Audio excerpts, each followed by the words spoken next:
The second largest country in Africa lies in the heart of the continent. Known as the DRC, the Democratic Republic of the Congo suffered civil war between 1997 and 2003. Perhaps the only good thing to come of the civil wars are the country's vast, untouched forests, which weren't logged because war was bad for business. But what will happen to this vital resource now that stability is returning to the DRC?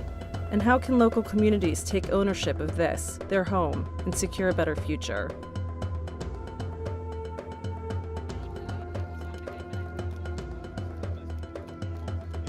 The DRC has not had any formal system of land tenure. I've been working with the African Wildlife Foundation, and we've been working with them to lend our spatial data expertise, remote sensing capabilities, analysis of satellite imagery, to help them with their on-the-ground zoning activities, which they're formalizing with the government of the Democratic Republic of the Congo for land rights and for land use planning with local communities.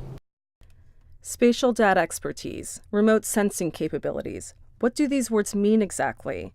For over 10 years, this satellite has been orbiting the Earth. It's called Landsat 7, and with every loop it takes around our planet, it collects information about the Earth's surface, which people like Janet can then interpret. So we can feed information derived from Landsat imagery into a variety of models for land use planning in this landscape.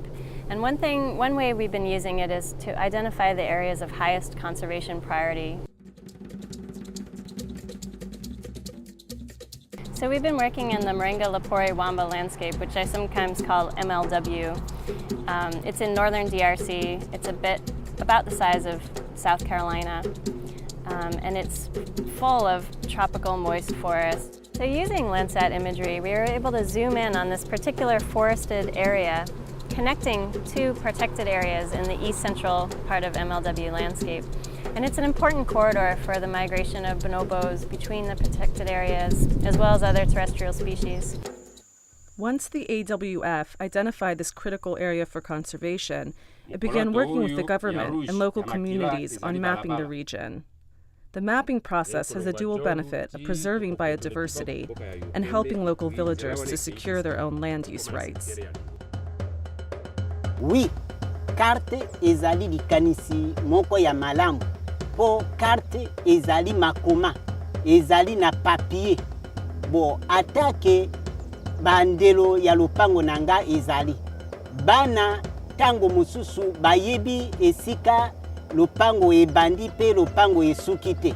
Me lukola sika wa grâce na zonage tango babimisi par exemple carte ya lopango oyo mwana akozala na facilité munene pona koyeba esika lopango ebandi pe lopango esuki pe ekozala epa na ye dokpo soki bato baye akolakisa bango facilement sans pour autant que alobake tozalaka nde boye lopango na biso ebandaka nde boye lokola carte ezali document munene oyo ekede ata na génération ya future.